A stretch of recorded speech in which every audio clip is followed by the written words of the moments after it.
Welcome to Build Your Best Business. I'm your host, Eric Holtzclaw. Build Your Best Business focuses on the entrepreneurial journey. What does it take to successfully grow, manage, start, and eventually exit a business?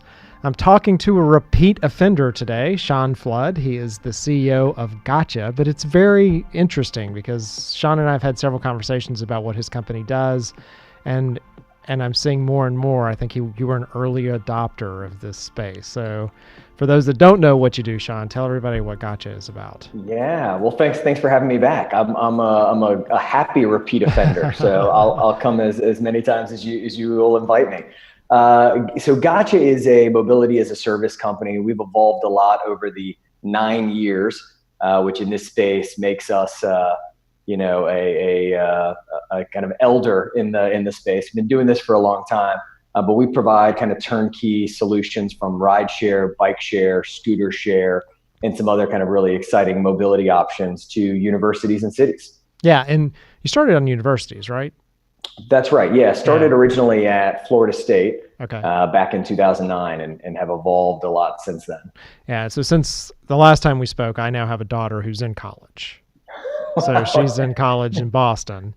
And she got an internship this summer, and the reason this story is kind of relevant is so she's downtown Boston, and then she got an internship at Harvard, so the H word, and Congrats. It was 2 or 3 miles from her apartment, and she doesn't have a car up there.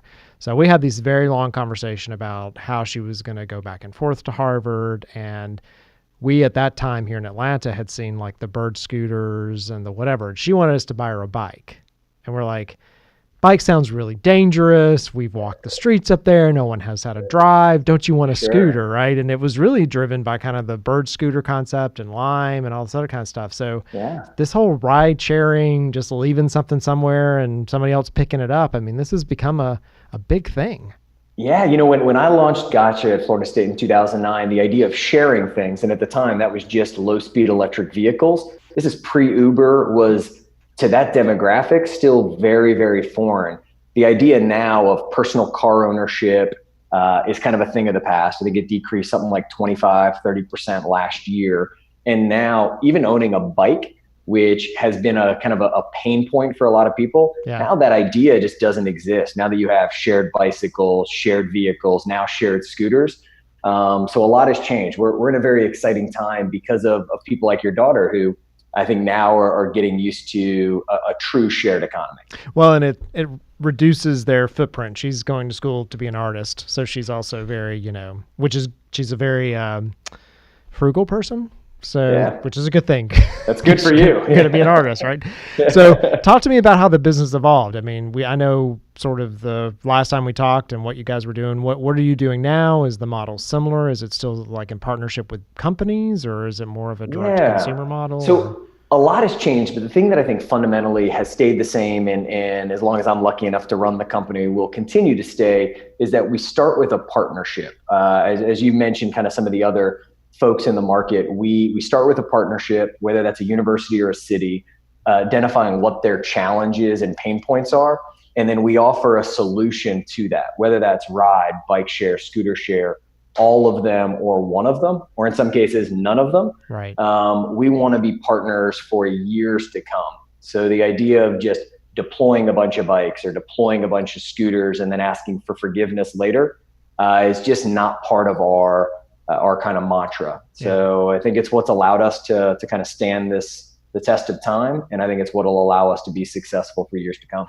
And are you still kind of focused on like a closed area, which, and when I say that is like, a college campus might have a sort of set of boundaries and things where some of these things are being deployed, like you said, just out in the middle of a city and they just end up somewhere. I had jury duty this week and I was in a rougher part of Atlanta and I found a poor bird scooter that I'm sure Bird doesn't know that scooter is any longer. It was really sort of out of some kind of dystopian society like movie. Like this poor scooter was like turned over on its side, its guts had been pulled out. I was like, yeah, Bird doesn't know where that is anymore. No, they probably don't want it back. They'll be okay with that. So yeah, the universities are kind of always our bread and butter and kind of core for where our kind of past has taken us. So I think that'll always be important to us. I think now the lines are a little more blurred from kind of the town and gown relationship. So We kind of go with the group who's interested in the beginning. A lot of times those are universities who tend to move a little quicker. But that town and gown relationship of where does a bike leave the campus of Auburn and end up in the town of Auburn, right? If you don't have partnerships with both or communication, that's going to backfire. So I think that'll always be kind of part of our approach. But we pick the partner in the beginning who wants to get moving first. But it's a collective approach. We need everybody kind of sitting at the table throughout the process so that it works. Well, and talk about that. So which comes first? Is it the town, the university? Is it the brand? Like, where do you? Because you've got a lot of different places. There's a lot of pieces, you know. So we recently have really kind of focused around the relationship with the school or the city, and then the product, the bike, the scooter, the ride share, and then the brand piece of it. While that's important, we're less kind of reliant on it. We've done some pretty exciting things. You know, we launched a bike share system in Burlington, Vermont, in partnership with the 2 universities and kind of 3 municipalities.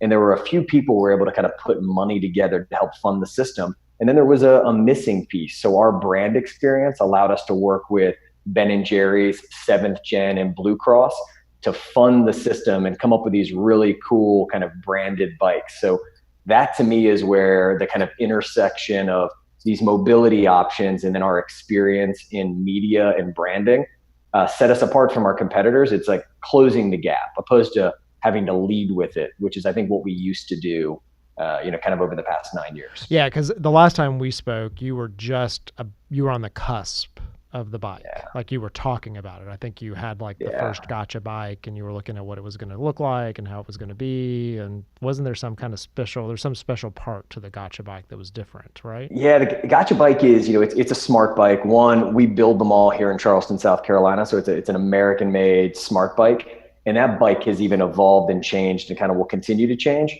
So we're really proud of that. But since that time, and really in the past 18 months, we've launched over 30 new mobility partners with bike, ride, and scooter share. I just saw some really interesting stats. So in that past 18 months, collectively, our partners, our kind of folks who ride our things, have burned 23 million calories, a stat that we track.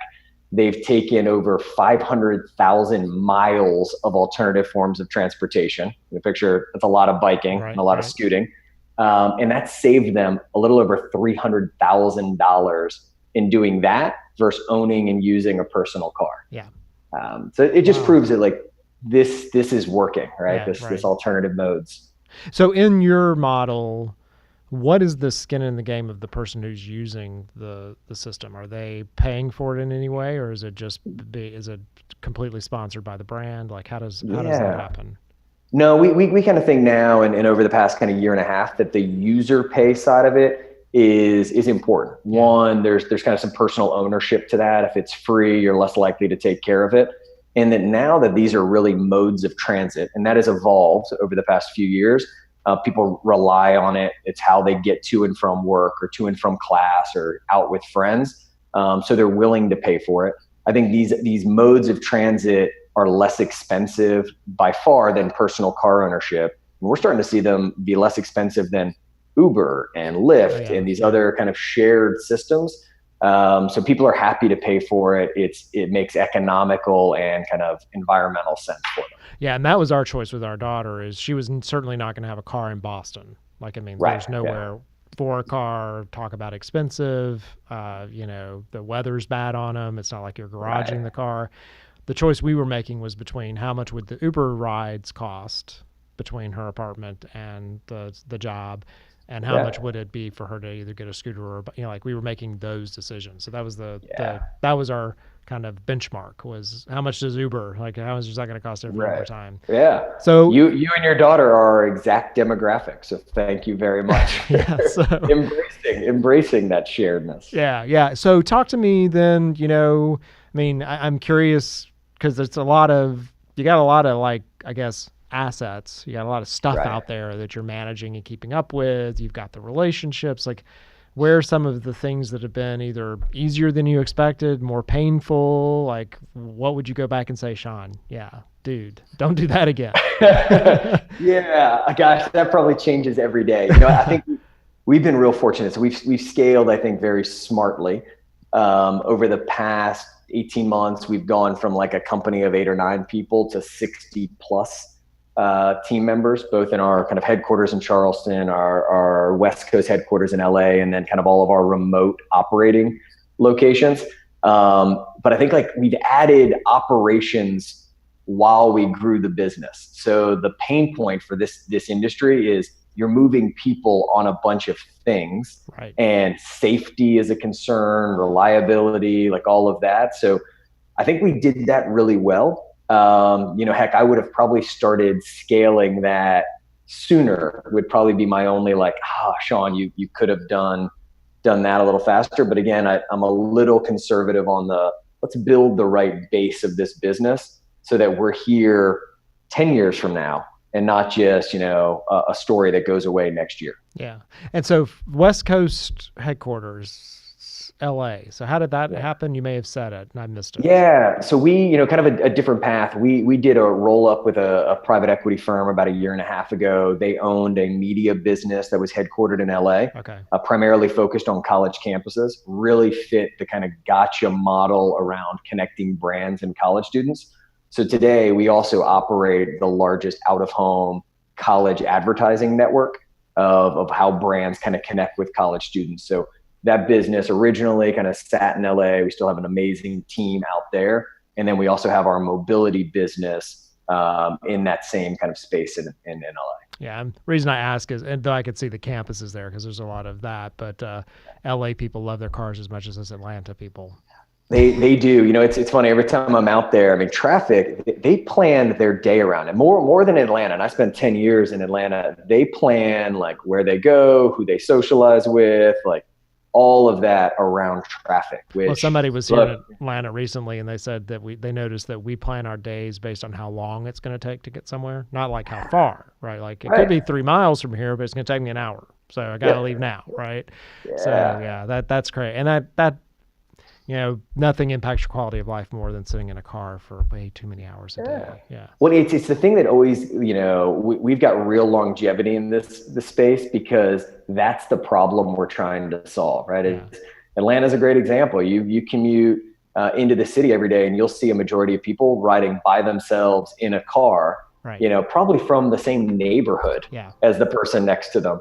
As soon as we can consolidate that and get it out of a single passenger vehicle, life gets better. And that's part of our goal here is to like improve the daily kind of quality of life through alternative modes of transit. Yeah. Well, cool. We're going to go to commercial break and let's unpack that a little bit because you talked about the next 10 years. So I want to get into like, what does that look like, where you're headed, those kind of things. Yeah. We're talking today with Sean Flood. He's the CEO of Gotcha.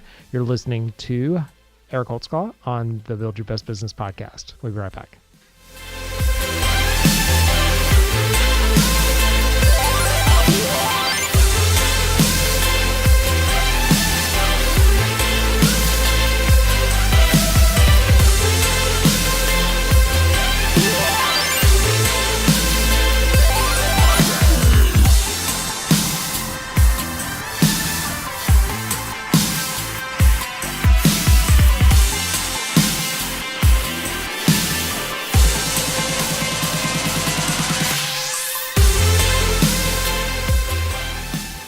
Eric, tell us about Laddering Works. So Laddering Works is a company that helps other businesses in one of two ways. Okay. So your company is either growing and you're not exactly sure how to keep up. So you need to scale operations, maybe raise some money, those kind of things. So growing too fast. Growing too fast. Okay. Growing too fast. You got kind of structural, you walk in every day, there's a fire. You've been doing it longer than 3 years or 1,000 days, and you still feel like you can't step away from the business and take a vacation. So we help companies on that side. So sort of operational support, looking at their financing, seeing if there's a way that we can help them, get to the next level. Or you're a company that's not doing any marketing at all. So you are maybe stalled. Your business has gotten to a certain level. You make a certain amount of money every year, but you've never gotten above that. And we come in and build marketing structure. So both of them are operational at the end of the day. It's about creating a process and a way to approach it that's strategic. It's that owners don't often know how to do both of those. So they're really good at sales, which means they may need operational structure because they're out signing more customers than they know what to do with. Or they've built a beautiful product that's the best kept secret. And so they need somebody to come in and help them market that product. And so that's the kind of businesses we look for. We come in as a stopgap and we work with a company for somewhere around 12 to 18 months typically, solve those problems for them and leave them better than we found them.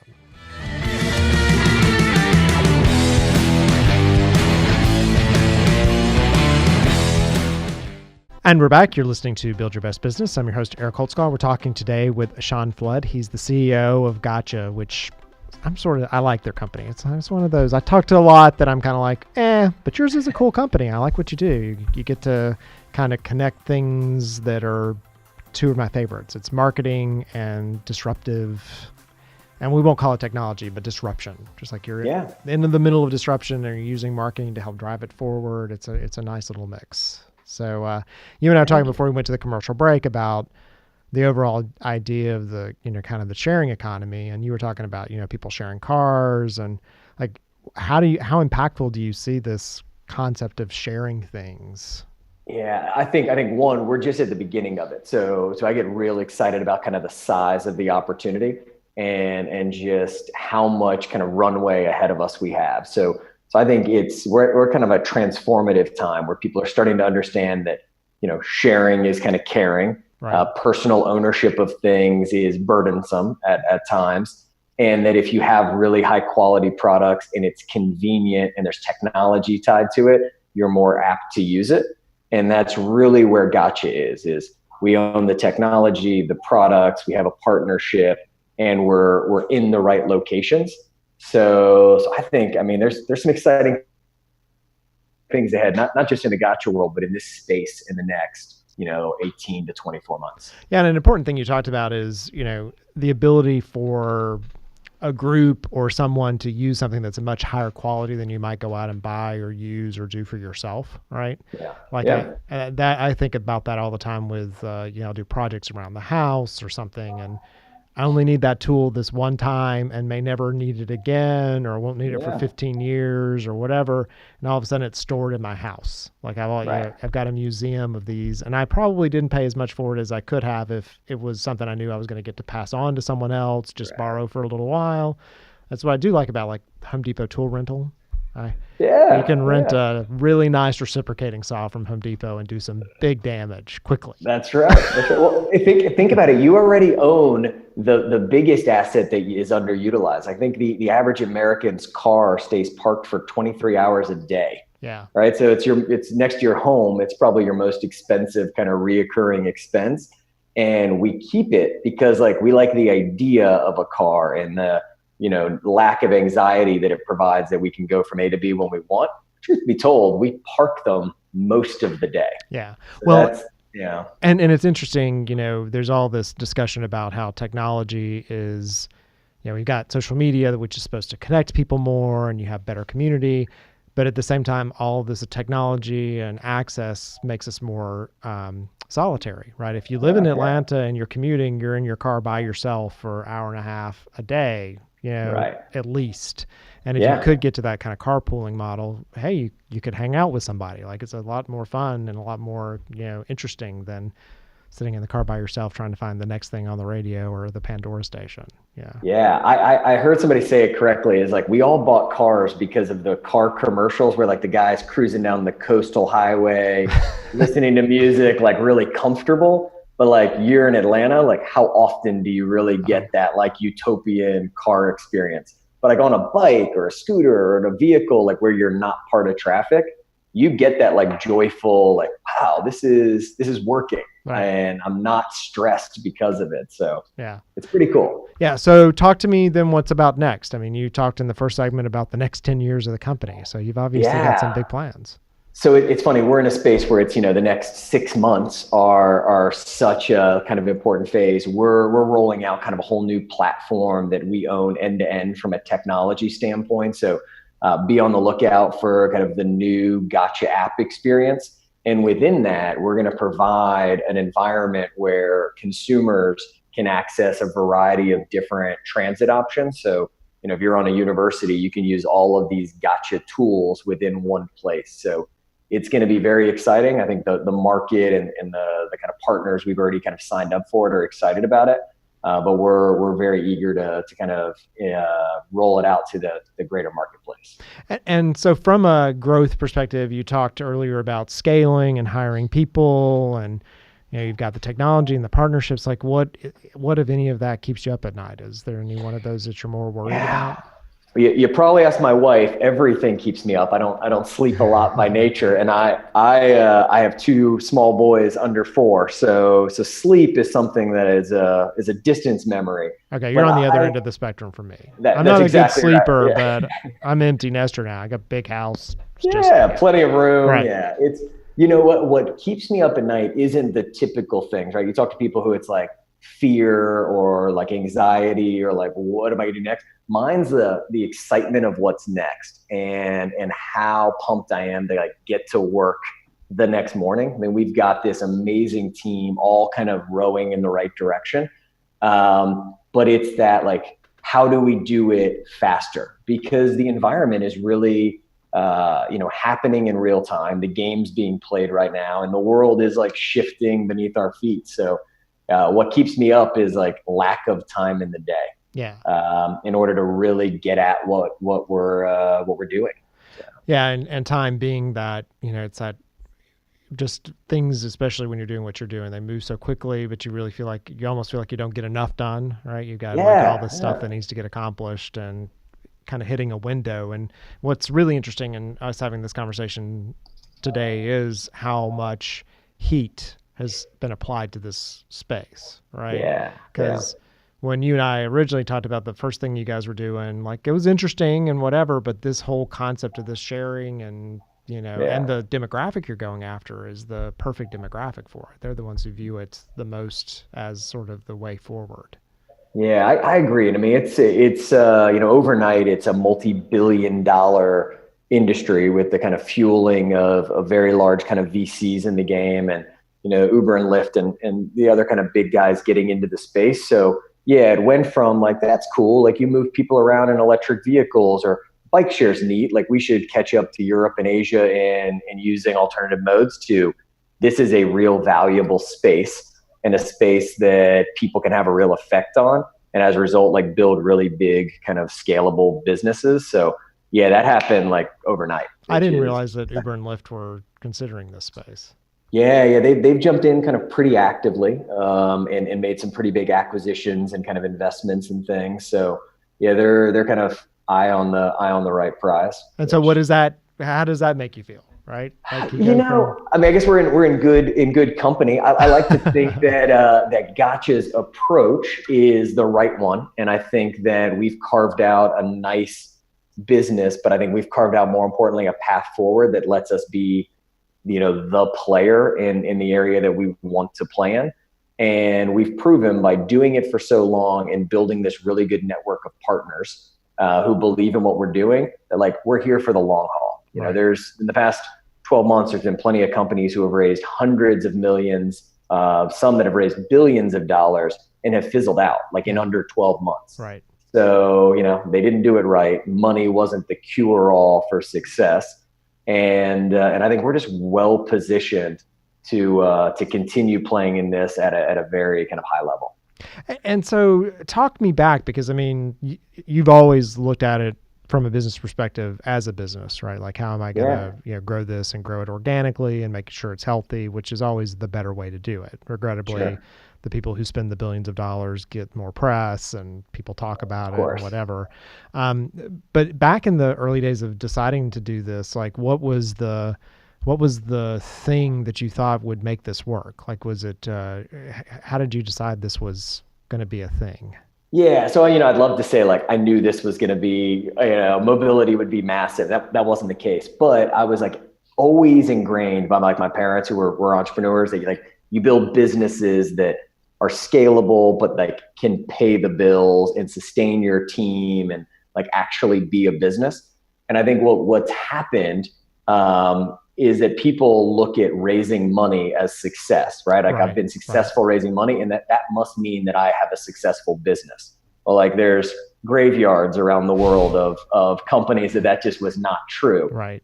So where I think, raising VC or outside money at kind of a scale works really well, but it works well when you have a solid fundamental business that capital will allow you to do the right things with, right? Like I like to be the guy who hands an investor back their money with a great return, not just the like, sorry, it didn't work. Yeah. So that's how I thought about it 9 years ago. It's how I feel about it today. We just now are in a position to do that even on a larger scale. So I think the key is that like my fundamentals haven't changed, over the past 9 years. Yeah. And I was mentoring a startup at one point, and they were looking for money. And I know you have an East Coast and West Coast office, so this may not be the best analogy for you, but I'm going to say it anyway. And so he was talking to me, and I'm like, so how much money have you made? Like, what's your revenue? And he's like, that is such an East Coast question. And I was like, what do you mean? And he's like, on the East Coast, you guys focus on dollars and revenue and da-da-da. And on the West Coast, they focus on market share, like how many people, like what's your user counts, like that kind of stuff. And it's just a different mentality, right? And so. And it's not a right or wrong, but I do think if you talk to folks who have like made it through the cycle, huge companies who did that raise money, at the end of the day, like they had to have a business plan that worked. Doesn't mean that it cash flow positive in 12 months, that the way you look at a typical business or underwrite it. But if you're just like raising to raise and you're like, time will allow us to magically figure out how to make money, those businesses don't exist now. Like, they've gone under, and the ones who are thinking of that today, they will, they'll follow suit with it. So I just think that you've got to have a plan. And I'd argue the companies who have been successful have had a plan. Right. Yeah, I agreed 100%. Yeah. Well, very cool. It was great catching up with you. Likewise, we should do it more often. We should, especially, and it's kind of funny because like you and I were talking right as the bike was going out. Like you were like, I think you were going back to your office to look at the model of the bike. You're like, I've got this bike idea or whatever. So, and now we're to the point that's a thing. Like it's a thing people are doing. So anyway. It's a real thing. We'll have to do this in person next time, but it was great catching up. Yeah. We're up in Charleston once a quarter typically. So we still come up and pick up some stories up there and things like that. So it's been great catching up. Thanks so much. Well. Yeah. So you've been listening to Build Your Best Business. I've been talking with Sean Flood. He's CEO of Gotcha. Should look it up. We'll put all the links and everything to their information in the show notes. What are you going to do until next time to build your best business?